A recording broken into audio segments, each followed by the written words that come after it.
नमस्कार दोस्तों, English by जय कुमार यादव यूट्यूब चैनल पे आप सभी का बहुत बहुत स्वागत। कैसे हैं आप सभी? आई होप कि अच्छे होंगे और बढ़िया से पढ़ाई लिखाई भी कर रहे हैं। और जहाँ तक अभी जो आप देख रहे हैं, एसएससी ने तांडव मचा के छोड़ दिया है। नया नया क्वेश्चन पूछ रहा है और क्वेश्चन में भी जो देखिए, अब नया क्वेश्चन जो भी आ रहा है, जैसे हमने अभी देखा है कि एसएससी में बेसिक ऑफ इंग्लिश से क्वेश्चन आया है कि बाबू एडजेक्टिव फ्रेज पहचानना है, एडवर्बियल फ्रेज पहचानना है, नाउन फ्रेज पहचानना है। तो ये कोई बड़ी बात नहीं है। अब बोलेगा अरे ये तो नया आ गया। अच्छा, एक बात आप दिल पे हाथ देके बताइए कि आप जहां भी पढ़े हैं, क्या आपको बेसिक ऑफ इंग्लिश में ये noun phrase, adjective phrase, adverbial phrase नहीं बताया गया है? अगर नहीं बताया गया है तो जहां आप पढ़े हैं वो आपको ठगने का काम किया है। देखिए, हम सीधी बात बोलेंगे, जिसका भी आप बैच लिए होंगे बाबू, तो बेसिक ऑफ इंग्लिश में ये पढ़ाया ही जाता है कि नॉन फ्रेज क्या होता है। अब बोले गुरु जी ये सेंटेंस पूछ देता है क्लाउज के बेस पे, सिंपल सेंटेंस है ना, कंपाउंड सेंटेंस, कॉम्प्लेक्स सेंटेंस। अरे ये तो हम भी बेसिक ऑफ इंग्लिश से पढ़ाते हैं जी, और आपको दिखाएंगे। तो नया कुछ नहीं आया है। आप जहां भी एक बार सिलेबस अगर दिल से किए हैं, यानी कि कंटेंट अच्छा होगा, तो 100% दोबारा पढ़ने की नीड नहीं पड़ेगी, ये मेरा गारंटी है। अगर ईमानदारी से पढ़ाई की होगी और पढ़ाने वाले ईमानदार होंगे, तो उस परिस्थिति में जी कुछ चेंज नहीं हुआ है। आई थिंक सिलेबस वही है, वही बेसिक ऑफ इंग्लिश में आपको A to Z पढ़ना होता है। अब देखिए, यही बच्चा जो बच्चा प्रीवियस ईयर के पैटर्न पर तैयारी कर रहा था, उसको थोड़ा नुकसान होगा। क्यों जी? क्योंकि सिर्फ वो क्वेश्चन के बेस पे, रूल के बेस पे पढ़ रहा था। लेकिन जो शुरू से बेसिक से एडवांस पे ध्यान दिया है, उसके लिए कोई दिक्कत आने वाला नहीं है। तो चलिए, अब देखिए, ये जो है 30 मैराथन का ये डे 9 होगा और ये ग्रामर प्रैक्टिस। और आपको बता दें कि यहाँ पे 2 सीरीज चल रहा है। एक तो चल रहा है क्या बताइए, एक तो वोकैबुलरी का प्रैक्टिस चल रहा है और यहाँ पे है ग्रामर प्रैक्टिस। दोनों क्वेश्चन, यानी कि दोनों सीरीज आपको फॉलो करना है। 30 मैराथन के अंदर आपको फील आ जाएगी कि गुरुजी हम भी एग्जाम क्रैक कर सकते हैं अंग्रेजी में, है। तो चलिए, अब आज की क्लास को हम स्टार्ट करेंगे। इससे पहले आपको बता दें, ये बाबू आज की क्लास में अच्छा क्वेश्चन मिलेगा आपको, है। एसएससी ग्रामर प्रैक्टिस का ये न्यू पैटर्न क्वेश्चन क्या ही कहेंगे, मतलब न्यू पैटर्न के बेस पे 2024 से यहाँ पे ज्यादा क्वेश्चन हम लिए हैं। जो 2024 में सीजीएल ने क्वेश्चन अच्छा पूछा था, वहां से हम उठाए हैं क्वेश्चन को, समझ गए जी। और यहाँ पे देखिए, एसएससी एग्जाम में 90% से ज्यादा जो क्वेश्चन है इसी सीरीज से आनी है। हाँ, सही बात है ना। जो भी एक्स्ट्रा आया है उसको तो हम बता ही देंगे। अब फ्रेज की टेंशन मत लीजिए, जब हम बेसिक ऑफ इंग्लिश पढ़ाएंगे तो सेंटेंस का चीर फाड़ कर देंगे। एकदम टेंशन नहीं लेना है, बस पेशेंस बना के रखनी है। तो चलिए, आज की क्लास को स्टार्ट करते हैं।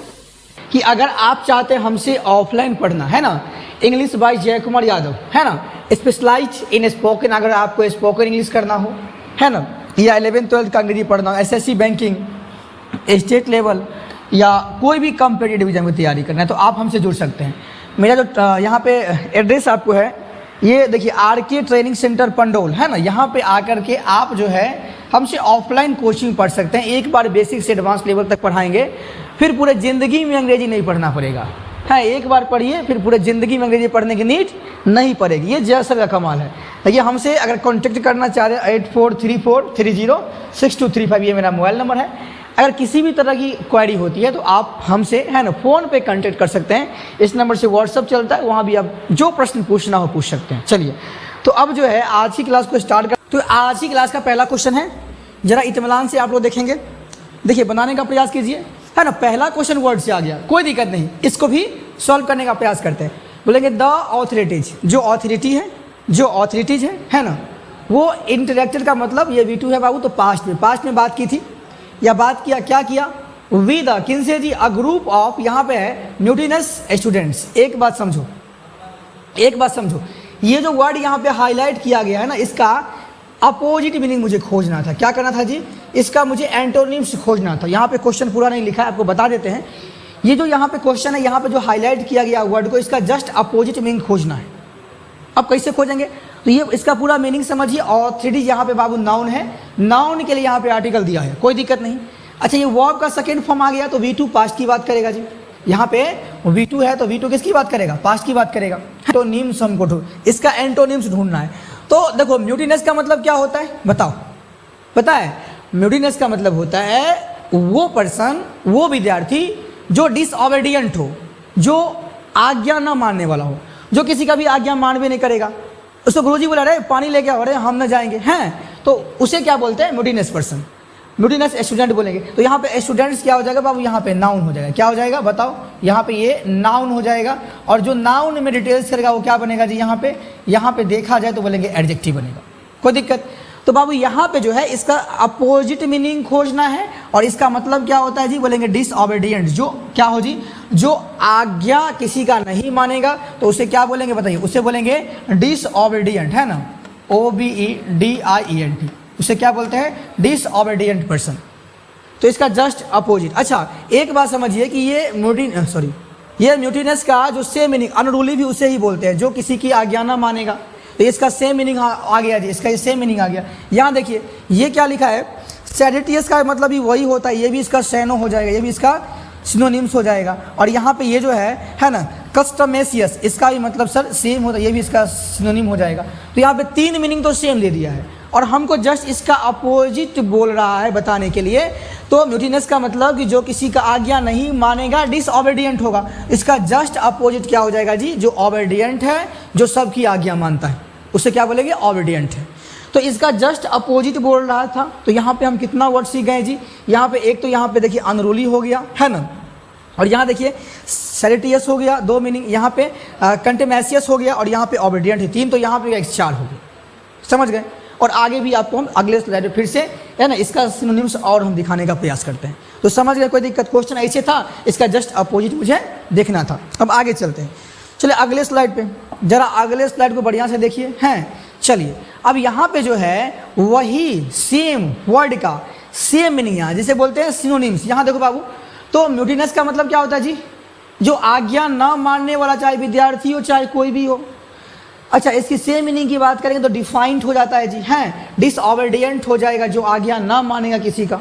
यहाँ पे देखिए इंसर्जेंट को भी वही बोलते हैं गुरुजी, जो बिल्कुल क्या हो जी, जो बोलेंगे जिसके अंदर वो है ही नहीं लकी, अगर शिक्षक क्या बोला है, पेरेंट्स क्या बोले हैं, हमेशा स्टूबर्न जिद्दी टाइप का पर्सन होता है ना। इंसर्जेंट हो गया, सबवर्सिव हो गया और यहाँ पे रेबेलियस हो गया। इस सबको ध्यान रख लीजिए, है ना, ये हमेशा जिसका क्या हो जाएगा, सेम मीनिंग हो जाएगा। कोई दिक्कत? तो कोई बात नहीं है, ग्रामर का प्रैक्टिस कर रहे हैं। पहला जो क्वेश्चन था वो वोकैबुलरी से था रिलेटेड, तो उसको बता दिए, कोई बड़ी बात नहीं है। चलिए अगले स्लाइड पे चलते हैं। तो अगला, ये सब क्वेश्चन बाबू एसएससी के लिए है ना, रामबाण है, समझ लीजिए। अब यहाँ पे दूसरा क्वेश्चन देखो, बहुत ही जानदार और शानदार क्वेश्चन है, बहुत ही जानदार और शानदार क्वेश्चन है। यहाँ पे देखिए, ये दूसरा क्वेश्चन है, इसमें बोल रहा है कि parts of the following sentence have been give as options, select the option that contains an error. अब ये बोल रहा है कि 4 को ऑप्शन दिया है, इस चारों ऑप्शन में से एक ऑप्शन में आपको गलती है, वो ढूंढना है। वो क्वेश्चन के माध्यम से हम ढूंढ लेंगे। अगर क्वेश्चन में मुझे गलती मिल जाता है तो आराम से ऑप्शन में बता दें कहाँ गलती है। जरा हम देखते हैं, देखिए ये बोला द टी, अच्छा वो टी एट दिस कैफे, जो इस कैफे का टी है, इज बेस्ट, अच्छा है, then at the Costa cafe in our office. अब देखो बाबू, अब देखो पहली बात कि यहाँ पे 2 के बीच कंपैरिजन हो रहा है। तो एक बात समझे कि जब भी 2 के बीच कंपैरिजन हो तो वहाँ पे कंपैरेटिव डिग्री आता है। क्या आता है? कंपैरेटिव। और यहाँ पे बेस्ट क्या है दिया हुआ? सुपरलेटिव। तो पहला मिस्टेक तो ये हो गया। हालांकि क्वेश्चन में एक और मिस्टेक है, लेकिन ये ब्लंडर है, इसके बिना काम नहीं चलेगा। और ये एसएससी सीजीएल में, ये एसएससी सीजीएल 2022 में 2024 में पूछा गया था। अब ये सेम क्वेश्चन आया था, तो बहुत सारे बच्चे ने क्या किया, इसको चैलेंज मार दिया, गुरुजी यहाँ पे इसको हम सही भी कर देंगे तब भी क्वेश्चन गलती है। अब बताएंगे आपको गलती कहाँ है। देखिए पहली बात इसको समझिए कि बेस्ट और बेटर में अंतर क्या है। पहले इसको बात समझ लीजिए कि बाबू बेस्ट, एक तो होता है बेस्ट और एक होता है बेटर, इन दोनों में अंतर क्या ये समझ लीजिए। तो बेटर में जब 2 के बीच कंपैरिजन की बात हो तो बेटर का प्रयोग करें। बेस्ट का मतलब जब सबसे अच्छा, कोई भी पर्सन जो सबसे अच्छा है, जैसे बोलेंगे sir Rohan is the best, Rohan is the best in the classroom, इस क्लासरूम में सबसे अच्छा कौन है, कौन है जी, रोहन। तो इसका मतलब कि अगर रोहन के बारे में हम ये बोल दिए हैं कि रोहन है ना, Rohan is the best, Rohan is the best कहाँ, तो बोलेंगे in the classroom, in the classroom, यानी कि इस क्लासरूम में सबसे बेहतर कौन है जी, रोहन है। तो जब यहाँ पे सबसे बेहतर की बात आएगी तो यहाँ पे किसका प्रयोग करना है, सुपरलेटिव डिग्री। किसका प्रयोग करना है जी, सुपरलेटिव डिग्री। लेकिन बोलेंगे रोहन इज बेटर देन मोहित, अच्छा मोहित से अच्छा है, तो बाबू 2 के केस में क्या बोलेंगे, बेटर देन। 2 के जब 2 से तुलना हो तो क्या बोलेंगे जी, बेटर देन। जब यहाँ पे दो से अधिक के बीच अच्छा है तो क्या बोलेंगे, बेस्ट बोलेंगे, है ना जी। तो ये बात समझिए, यहाँ पे सिर्फ दो चाय यानी कि दो कैफीन की तुलना हो रहा है, तो यहाँ पे बेस्ट नहीं बाबू, क्या हो जाएगा, पहली बात बेटर हो जाएगा। और एक बात हमेशा आप याद कर लीजिए कि आगे अगर देन दिया हुआ है तो पीछे बेटर ही होगा, बेस्ट देन कोई वर्ड ही नहीं होता है। समझ गए? तो क्वेश्चन तो समझ गए गुरुजी, ठीक है। तो यहाँ पे हमको दिख गया कि क्वेश्चन गलती कहाँ किया, यहाँ, बिकॉज यहाँ पे बेस्ट नहीं होगा, क्या होगा जी, बेटर होगा। तो सी वाले पोर्शन में गलती था, जब सीजीएल में क्वेश्चन पूछा गया तो सी वाले पोर्शन में गलती था। अब एक गलती इसमें और है, अब वो गलती क्या है हम देखते हैं, चलिए वो गलती क्या है। तो एसएससी वालों के लिए छोटी सी गलती है, वो उसको क्या करते हैं जी, नहीं मानते हैं, बोले ना एसएससी मनमानी करेगा। अब ये नहीं कि उसको चैलेंज करने चल जाइएगा, चैलेंज करने चल जाएगा तो पता है शादी उदी हो जाएगा, तो उसका कोर्ट में जाएगा मामला, उसके बाद ही फड़ी आएगा। इससे अच्छा कि जो उसका जो बोलेंगे जो ब्लंडर है उसको देखिए, बाकी छोटी मोटी मिस्टेक तो करता ही रहता है। और हमको तो समझ में नहीं आता कि इसका पेपर कौन बनाता है, हैं? अगर नहीं होता है तो बढ़िया बढ़िया अंग्रेजी का शिक्षक भारत में है, उसको बुला लीजिए, क्वेश्चन बना के दे देगा आपको सेट करके।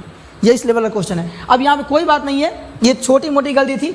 अब यहाँ पे देखो गलती क्या था कि the tea at this cafe is best then था, यहाँ पे आपको बेटर कर देना है, फिर भी क्वेश्चन सही नहीं हुआ। सही क्यों नहीं हुआ, तो बताए दिए कि द टी जो है eight this cafe is better than. तो बेटर देन किन से तुलना कर रहे हैं, यहाँ पे बोलेंगे सर वही टी ना है जी, द टी। तो बाबू द टी को यहाँ पे हटाए हैं, तो यहाँ पे डैट का प्रयोग होता है ना जी, यहाँ बीच में डैट मिसिंग है ना, तो यही बोला कि यहाँ भी डैट होनी चाहिए। तो ऑब्वियसली यहाँ पे क्वेश्चन तो ये भी गलती तो मानेंगे जी, गलती किया है आपने, द टी को हटाया, तो यहाँ पे that at the Costa cafe in our office बोलना पड़ेगा जी, आपने नहीं बोला है तो गलती यहाँ भी है। तो कोई बात नहीं, एसएससी बोला कि ये मेरा माइनर गलती है, तुम जो है बड़ा गलती को पकड़ो। ये बोला छोटा गलती को हम नहीं पकड़ते हैं, बड़ा गलती को पकड़ो। तो आपको भी क्या करना है, बड़ी गलती को पकड़ना है, छोटी गलती को बोला कोई बात नहीं कर दिया है, माफ़ कर दीजिए, गलती कर दिया है। चलिए तो आगे चलते हैं अगले क्वेश्चन पे। चलिए अगला क्वेश्चन देखिए, ये क्वेश्चन है, अच्छा क्वेश्चन है, इसको देखिए। ये एसएससी सीजीएल में पूछा गया है, 2024 का लेटेस्ट क्वेश्चन है। इसको देखिए जी, सीजीएल का जो है लेटेस्ट क्वेश्चन है बाबू, इसको देखिए। हाँ एक बात और, ये जो बोला है the following sentence has been divided into 4 segments, identify the segment that contains an error. जिसमें एरर है वो आपको देखना है, यहाँ पार्ट 1, पार्ट 2, पार्ट 3 या पार्ट 4 किया है। बताओ, ये बहुत इजी क्वेश्चन है, लॉलीपॉप क्वेश्चन है, और एसएससी में बार बार ये कंसेप्ट रिपीट होता है। तो जरा हम पढ़ के देखते हैं क्या दिक्कत है। मिस्टर अभिलाष जी है, कोई बात नहीं, अभिलाष जी हैं एंड उसके फैमिली है। बाबू यहाँ तक बिल्कुल ठीक है सेंटेंस, अभिलाष यहाँ पे नाउन है एंड यहाँ पे कंजक्शन बनेगा, ये यहाँ फिर से यहाँ पे नाउन आएगा, इसका ये एडजेक्टिव आएगा, कोई दिक्कत नहीं। अच्छा हैव भी सर यहाँ पे दे दिया है, तो एक बात देखिए, मिस्टर अभिलाष भी है, उसके साथ उसके फैमिली भी है, तो यहाँ पे प्लूरल सब्जेक्ट के साथ प्लूरल वो, बिल्कुल कोई दिक्कत नहीं है। हैव के बाद, हैज़ के बाद वर्ब का थर्ड फॉर्म आता है, यहाँ तक कोई दिक्कत मुझे मिला नहीं, कोई दिक्कत मुझे यहाँ तक मिला नहीं। No informations about the incident, यहाँ देखो गलती यहाँ आ गया बाबू, ये इन्फॉर्मेशंस। तो देखो कुछ क्या होता है, अनकाउंटेबल नाउन, अनकाउंटेबल नाउन जिसमें ना ही एस या ई एस जोड़ सकते हैं, ये बात ध्यान रखना कि इन्फॉर्मेशंस नहीं, इन्फॉर्मेशन होगा।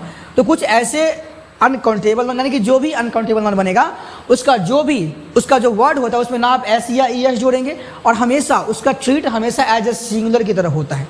जैसे आप एक बात समझिए, हमने कहा मिल्क, हमने क्या कहा जी मिल्क, तो मिल्क मतलब क्या सर, मिल्क मतलब क्या, दूध। अच्छा कोई आदमी आपको बोलेगा अरे हमको एगो दूध लेके आओ, ये पॉसिबल है, दूध अगर लीटर में लेंगे तो लीटर में लेंगे, तो यहाँ पे मिल्क से, इसका मिल्क तो होगा नहीं, पहली बात। अनकाउंटेबल नाउन में एस या एस का प्रयोग नहीं करते हैं। अच्छा मिल्क को सिंगुलर में रखें कि प्लूरल में, तो बाबू समझ लो कि कोई बोलेगा मिल्क, मुझे एगो मिल्क दो, 2 गो मिल्क दो, 3 गो मिल्क दो, 4 गो मिल्क दो, सिर्फ मिल्क को एक यूनिट की तरह मानते हैं, और जिसको हम यूनिट की तरह मानेंगे उसको सिर्फ सिंगुलर बोलते हैं। क्या बोलते हैं, सिंगुलर। तो बाबू इन्फॉर्मेशन हमेशा एज अ सिंगुलर यूज होगा, और इन्फॉर्मेशन हो गया। कुछ ऐसे अनकाउंटेबल नाउन दिखाते हैं आपको, लिस्ट मेरे पास है, जो भी अनकाउंटेबल नाउन आएगा उसमें ना ही एस या ई एस का प्रयोग करें, और जब भी उसके बाद वर्ब का डिमांड आएगा तो हमेशा सिंगुलर वर्ब का प्रयोग करना है। किसका करना है जी, सिंगुलर। तो इन द सेम जगह बोलेंगे फर्नीचर, तो फर्नीचर की फर्नीचर्स, बताओ फर्नीचर्स भी गलत गुरुजी, क्या होगा फर्नीचर, क्या होगा फर्नीचर है, फर्नीचर। इन द सेम बोलेंगे एडवाइस, एडवाइस भी क्या अनकाउंटेबल नाउन है, क्या एडवाइसेस सही होगा, भाव बिल्कुल नहीं, एडवाइसेस कोई वर्ड ही नहीं होता है। तो ऐसे आपको ध्यान रखना है, इन्फॉर्मेशन कोई वर्ड ही नहीं होता है, समझे जी। हाँ पीसेस ऑफ इन्फॉर्मेशन करके आ जाता है, बन जाता है प्लूरल, लेकिन यहाँ पे नॉर्मली यहाँ पे गलती, तो इस वाले पोर्शन में गलती है, नो इन्फॉर्मेशंस यहाँ पे गलती हुआ। तो देखो कहाँ है जी, यहाँ पे बोलेंगे B4 Baahubali is a correct answer, यानी कि इस वाले पोर्शन में जी क्या है जी, गलती है। कोई दिक्कत? ये लॉलीपॉप क्वेश्चन था, 2 कौड़ी का सुरक्षा क्वेश्चन था, और ये क्वेश्चन पूछा कहाँ जी, CGL टायर। यहाँ पे देखो कितना 1, अरे डबल डेट है जी, हैं 2024 का शिफ्ट 1 का क्वेश्चन था। अब ये डेट 1 था कि 9 था, शायद 9 था, है ना जी। कोई दिक्कत है ना? तो ये लॉलीपॉप क्वेश्चन बन गया आप लोगों से। अब इसका कंसेप्ट थोड़ा देख लीजिए, हैं कोई दिक्कत नहीं, कंसेप्ट देखना तो यहाँ पे आप देख सकते हैं। बाबू जो SSC पूछेगा वो आपको एक बार यहाँ पे याद कर लीजिए, इसको याद क्या ध्यान रख लीजिए। कुछ अनकाउंटेबल नाउन होते हैं SSC में बार बार पूछे जाते हैं, है ना। SSC का दियाल समझिए, इसको याद करना ही पड़ेगा। देखो एडवाइस, तो एडवाइस में एडवाइसेस कभी नहीं होगा, सिर्फ एडवाइस, है ना जी। इन्फॉर्मेशन हो गया, फर्नीचर हो गया, सीनरी हो गया, लगेज मतलब सामान होता है, और बैगेज मतलब सामान ही होता है ना जी। यहाँ देखिए पोइट्री हो गया, वर्क हो गया, होमवर्क हो गया, मैशनरी, तो मैशनरी और मैशनरीज नहीं करिएगा, गलती हो जाएगा।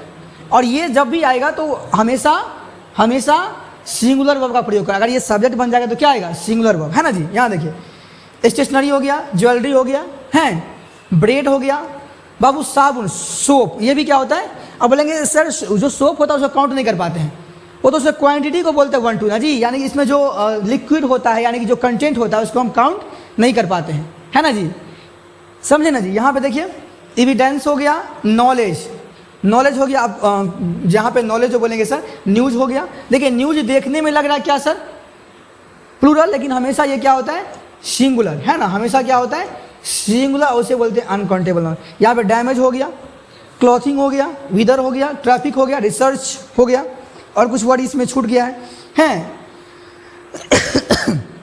जैसे हेयर हो गया, हेयर मतलब इसको भी काउंट नहीं कर पाएंगे। हाँ किसी परिस्थिति में बोलेंगे सर, अब बोलेंगे सर उसका 2 गो ना सर हेयर वाइट है, तो उस परिस्थिति में वहाँ पे हेयर्स कर सकते हैं, बिकॉज वहाँ पे उस परिस्थिति में काउंटेबल हो जाएगा। लेकिन आपके पूरे बाल की बात करेंगे तो बोलेंगे इसको गिन के बताओ, पागल हो जाओगे, है ना। गिनते गिनते पता चला कि SSC निकालने से ज़्यादा बाल गिनना हो जाएगा, है ना। तो ऐसा काम बिल्कुल नहीं करना है। तो ये बात समझ में आ गया होगा जी। चलिए तो ये सब बाबू याद कर लो, जैसे जितना भी यहाँ पे हम लिखाए हैं अनकाउंटेबल नाउन, इसमें ना ही तो S और ES का प्रयोग करना है, और जब भी ये सब्जेक्ट की तरह इसका इस्तेमाल होगा तो हमेशा इसमें सिंगुलर वर्ब का प्रयोग करना है। ज़्यादा लंबी क्लास हम नहीं करेंगे, अब चलते हैं, आपको कम समय में ज़्यादा कंटेंट का रिवीजन करवाना है।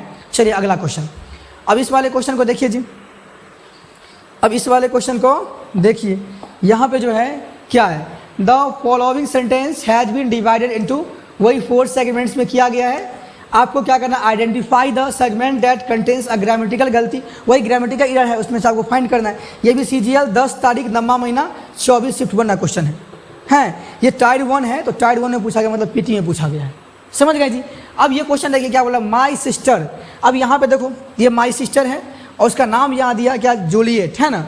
गोट मैरिड एज हर वॉज 23। अरे तोड़ी के, ये तो यहाँ पे अजीब गलती कर दिया है बाबू। एक बात देखो कि यहाँ पे जो जो माई सिस्टर है उसका नाम यहाँ पे, जो यहाँ पे क्या सर, जो भी है जूलियट है, जो भी नाम होगा, वो गोट मैरिड, शादी किया था। यहाँ पे क्योंकि का सेंस कहाँ आ रहा है बाबू, यहाँ पे क्योंकि का सेंस आ रहा है, बिल्कुल नहीं।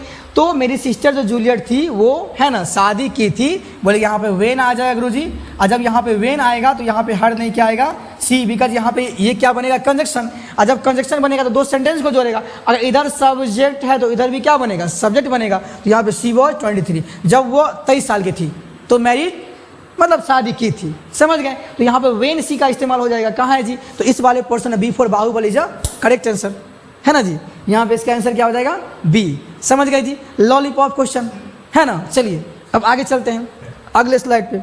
ये लॉलीपॉप क्वेश्चन SSC पूछता है। चलिए अब इसको, मार्केट है ना इज ओपन फ्रॉम 10 AM। देखो एक चीज़ यहाँ पे ये पेयर याद करो, फ्रॉम और टू का पेयर होता है ना जी। तो कितने बजे से कितने बजे तक, 10 बजे से लेकर कितने बजे तक, यहाँ पे स्टिल 2 10 PM।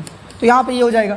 तो अब स्टिल के जगह पे 2 का इस्तेमाल करना है, कहाँ है जी, यहाँ पे ऑप्शन नंबर यहाँ पे D हो जाएगा, है ना। D4 Devdas is correct answer.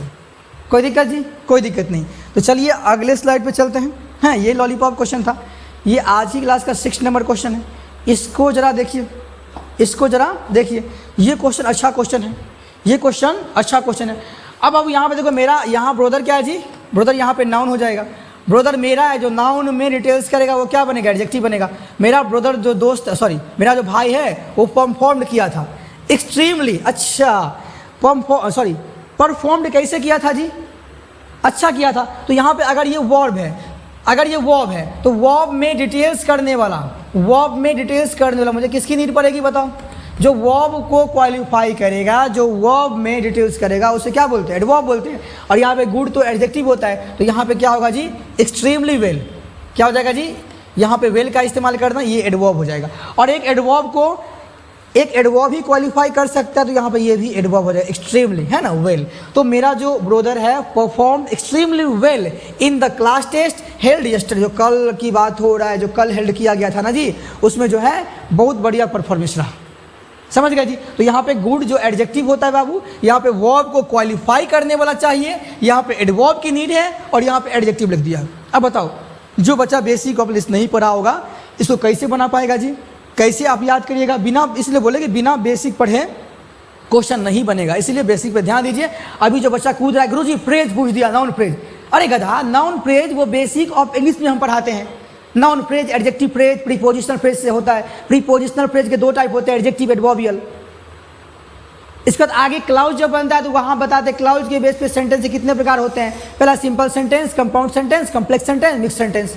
अब वहां से आज क्वेश्चन आ रहा है, हम जब से कोचिंग स्टार्ट किए तब से मेरा पहला जो बच्चा होगा, चाहे वो स्पोकन करने आया होगा, चाहे 12वीं क्लास, चाहे वो 12th पढ़ने आया होगा, सभी के क्लास नोट्स में मिल जाएगा ये सब चीज़ जो भी बता रहे हैं, जो एसएससी आज पूछ रहा है। तो ये कोई बड़ी बात नहीं है कि सर ये पूछ दिया मतलब ये नया आ गया, नया कुछ नहीं है। आप जहाँ A to Z ग्रामर पढ़े होंगे, अच्छा शिक्षक होगा तो आपको जरूर बताया गया होगा। और बेसिक से एडवांस एक बार पढ़ लिए तो ग्रामर नहीं बदलता है, ग्रामर नहीं बदलेगा जी। इन बातों को समझिए, फिर से बोल रहे हैं हम चीज़, जो कंसेप्ट पढ़े क्वेश्चन वही से आना है। चलिए कोई दिक्कत नहीं है, हम भी लेके आएंगे बेसिक। अब ये क्वेश्चन समझ गए, यहाँ पे गलती कहाँ हो जाएगा जी, गलती यहाँ पे ये डी एक्सट्रीमली गुड, इस वाले पर्सन यहाँ पे वेल का इस्तेमाल करना है तो ये गलती हो जाएगी। समझ गए। चलिए अगले क्वेश्चन पे चलते हैं जी। तो ये आज ही क्लास का 7 नंबर क्वेश्चन है, विच इज इक्विवेलेंट टू। अच्छा, as soon as the bell rang, जैसे ही घंटी बजती है स्टूडेंट जो है रस्ट आउट, वो जल्दीबाजी करके निकलता है। बिल्कुल सही बात है, स्कूल का बच्चा समझते हैं ना जी, घंटी बजेगा एकदम तोड़ फोड़ गेट में एकदम बाएगा रे घर जा रहे हैं, एकदम भागता है, कोई दिक्कत नहीं। अब इसके इक्विवेलेंट यहाँ पे खोजना है बाबू। देखो तो सबसे पहली बात समझो कि नो सुनर से आपको देखना है। तो अगर हम बात करेंगे नो सुनर की, किसकी बात करेंगे, नो सुनर की है, बात करेंगे यहाँ पे हार्डली, ये सब जितना स्कार्सली, ये सब जब भी यहाँ पे सेंटेंस के स्टार्टिंग में आएगा तो इन्वर्जन लेगा। इन्वर्जन का मतलब क्या होता है कि पहले हेल्पिंग वर्ब आएगा तब उसके बाद मेन वर्ब आएगा। तो यहाँ पे सबसे पहली बात देखिए कि यहाँ पे the bell rang and soon the, यहाँ पे ये नहीं बिल्कुल नहीं मैच करेगा। The sooner did the bell है ना रिंग। अच्छा एक बात, रिंग बजता है when the students rust out. तो बाबू अगर इधर सिंपल पास्ट है तो पास्ट और पास्ट का जो है पेयर बनता है। ये दोनों से सिंपल पास्ट थोड़ा अच्छा नहीं होता है, इससे बेहतर ऑप्शन उपलब्ध है तो वहां मारेंगे। नो सुनर द, देखो जब भी नो सुनर आएगा तो पहले क्या आएगा, हेल्पिंग वर्ब। यहाँ पे गलती ये कर दिया है कि यहाँ पे पहले इसको द बेल को लिख दिया तब बाद में यहाँ पे हैड लिखा है, तो गलती है। जब भी नो सुनर आएगा हार्डली आएगा और स्कार्सली आएगा। तो नो सुनर के जस्ट बाद यहाँ पे हेल्पिंग वर्ब दिया, बिल्कुल ठीक है, और ये पास्ट और पास्ट भी दिया है और आगे सिंपल पास्ट टेंस है। और एक बात और समझ लीजिए जी कि बाबू नो सुनर का पेयर क्या होता है, THEN देन होता है, और यहाँ पे नो सुनर का पेयर क्या दिया, वेन दिया है। तो ये ऑप्शन इसलिए भी कट गया, ये ऑप्शन इसलिए भी कट गया क्योंकि नो सुनर जब भी आएगा तो आगे इसका पेयर क्या होता है, THEN देन होता है। तो यहाँ पे ये ऑप्शन, यहाँ मुझे नो सुनर के साथ देन तो दिख रहा है, यहाँ पे तो सर है ही नहीं। नो सुनर यहाँ पे दिया लेकिन यहाँ पे वेन दिया तो इसलिए कट गया, और नो सुनर यहाँ पे दिया तो यहाँ पे THEN दे नहीं, THEN देन होता है। तो ऑप्शन तो ऐसे भी कट गया, लेकिन आप ये समझे कि जब भी नो सुनर आएगा तो इन्वर्जन आएगा, इन्वर्जन इस वाले ऑप्शन में, यानी कि इसका मीनिंग दोनों का सेम मीनिंग हो जाएगा। A4 आओ कभी हवेली पे चाय पीते हैं इज द करेक्ट आंसर, समझे ना जी। तो यहाँ पे जाएगा no sooner had the bell मतलब रंग, ये भीतरी हो जाएगा। देन द स्टूडेंट वहां से जी रश आउट करेगा, भागे जल्दीबाजी करेगा। ये क्वेश्चन बाबू ये बोला choose the correct passive voice. अच्छा पेसिव वॉइस में कुछ नहीं करना है। पेसिव वॉइस में क्या होता है जी, देखिए पेसिव वॉइस में ना ही टेंस चेंज और ना ही सेंस चेंज। अब ये बात समझिए, जो ऊपर टेंस दिया है नीचे भी सेम टेंस, बस क्या होता है कि इधर का जो ऑब्जेक्ट है वो पहले आ जाएगा, उस ऑब्जेक्ट को हाईलाइट कर देते हैं। तो ऊपर क्या है, have been V3, sorry have been V4। तो सबसे पहली बात देखो कि हैव बीन V4 कौन से ऑप्शन में है, यानी कि हैव की जगह पे हैज भी तो आ सकता है ना जी। अगर सिंगुलर सब्जेक्ट रहेगा तो हैज आएगा। तो आप ये देखें कि have has been plus V4 कहाँ है, तो जी हैज बीन V3 कट जाएगा, हैज बीन V4 ये हो सकता है, हैज बीन V4 नहीं है तो कट जाएगा, यहाँ पे वॉइस वैसे कट गया। तो ये तो लॉलीपॉप हो गया जी। आप पैसिव वॉइस पैसिव ऊपर यहाँ पे स्ट्रक्चर मिला लीजिए, या सॉरी ये V4 है तो हैव बीन V4 है, तो ऑप्शन में भी हैव बीन V4 होना चाहिए, या इसका सिंगुलर में हैज बीन V4 होना चाहिए। और यहाँ पे एक ही ऑप्शन में है has been V4, B4 Baahubali is correct answer. कुछ नहीं देखना है, इसमें पैसिव वॉइस में एक ही कंसेप्ट होता है, ना ही टेंस चेंज होगा ना ही सेंस चेंज होगा, जो ऊपर स्ट्रक्चर है वही सेम स्ट्रक्चर होगा। समझ गए। यहाँ पे जो वॉचिंग है बाबू यही बन जाएगा V3, और यहाँ पे जो एक वर्ब घटेगा वो बी के फॉर्म से लाएंगे। हालांकि पैसिव वॉइस जब हम पढ़ाते हैं तो बच्चे को एक भी स्ट्रक्चर नहीं रटवाते हैं, है ना, मतलब इमेजिनेशन के माध्यम से आपका वॉइस पार हो जाएगा। जिंदगी में कभी हम तो वैसे भी टेंस का भी नहीं रटवाते हैं स्ट्रक्चर जी, ये बात समझिए। तो हमारे पढ़ाने का तरीका ये लगे, इसलिए बोलते हैं कि आइए जैसा से पढ़ लीजिए एक बार, है। चलिए आगे चलते हैं। तो अब जो है अगला क्वेश्चन देखते हैं जी। यहाँ देखिए ये क्वेश्चन बताइए इसमें क्या हो सकता है, हैं? इसमें बताइए जी, ये जो है I you and he are best friend, इसमें बताइए इसमें कौन से पोर्शन में गलती है, बताइए इसमें कौन से पोर्शन में गलती है। तो सबसे पहली बात, एक ग्रामर का कंसेप्ट होता है 2 3 1 का, है ना जी। 2 3 1 का कंसेप्ट होता है, यानी कि पहले सेकंड पर्सन आएगा, थर्ड पर्सन फर्स्ट पर्सन आएगा। तो यहाँ पे देखो यू एंड ही, बिल्कुल ये पहले लिख दिया, तो आई को यहाँ से मिसिंग करना पड़ेगा, आई यहाँ पे लास्ट में जाएगा। You and he are best friend, यहाँ तक ठीक है, तो इसको आप हटा दीजिए, या तो इसको आप लास्ट में ला सकते हैं। यू है ना, यू यहाँ पे यू कर देंगे, ही एंड आई, यहाँ पे इसका सही ये हो जाएगा। तो यहाँ इस वाले पोर्शन में गलती था, कोई दिक्कत नहीं, ये ग्रामर प्रोनाउन का ये कंसेप्ट आता है ना जी, कोई दिक्कत। तो ये लॉलीपॉप क्वेश्चन था। आज की क्लास का ये लास्ट क्वेश्चन होगा, इसको देखिए, और लास्ट क्वेश्चन है भी कि नहीं पता नहीं, चलिए दिया हुआ है, इसको देखिए। ये क्वेश्चन प्रीपोजिशन से आ गया। ये बोला कि जो पुलिस है वो अरेस्टेड, अच्छा पुलिस ने राजू को अरेस्ट कर लिया, पास की बात तो V2 हो सर, यहाँ पे इसका ऑब्जेक्ट बनेगा, ये पुलिस यहाँ पे नाउन बनेगा। तो पुलिस ने राजू को अरेस्ट किया और हिज अकम्प्लाइसेस, यहाँ पे देखो अकम्प्लाइसेस, तो इसका मतलब उसका साथी भी था। अब यहाँ पे एक बात देखिए जी कि सर यहाँ पे एलोंग ने बाबू, यहाँ पे फ्रॉम ये भी नहीं आएगा, विद, इससे अच्छा यहाँ पे एलोंग विद, उसके साथ साथ क्या आ जाएगा जी। तो एलोंग विद का मतलब होता है उसके साथ साथ, जो उसके साथी थे उसको भी क्या कर लिया जी, अरेस्ट कर लिया। तो यहाँ पे बढ़िया ऑप्शन था एलोंग विद, सबसे यहाँ पे अप्रोप्रिएट ऑप्शन है। तो यहाँ ए से है ना, क्या बोले जी, आओ कभी हवेली पे इज करेक्ट आंसर। तो यहाँ पे आज आप लोग क्या देखें, 10 क्वेश्चन के माध्यम से आप लोगों को, है ना, यहाँ पे कई सारे कंसेप्ट जो यहाँ पे हम सिखाने का प्रयास किए। तो इसी के साथ आज की क्लास को हम यहीं पे समाप्त करते हैं। इससे पहले आप एक चीज समझ लीजिए कि अगर हमसे आपको अंग्रेजी पढ़ना है, चाहे वो किसी भी चीज का हो, स्पोकन करना हो, यहाँ देख लीजिए, चाहे आप स्पोकन करना चाहते हैं, 11th 12th का अंग्रेजी पढ़ना चाहते हैं बिहार बोर्ड से, SSC बैंकिंग, स्टेट लेवल का कोई भी, और एंड जितना भी कॉम्पिटिटिव एग्जाम आता है, कोई भी चीज की तैयारी करना चाहते हैं तो आप हमसे आके जुड़ सकते हैं। अंग्रेजी के प्रति आपका नजरिया बदल देंगे, एक बार पढ़ेंगे फिर पूरी जिंदगी में रिजल्ट नहीं रुकेगा, अगर ईमानदारी से पढ़ेंगे तो, समझ गए।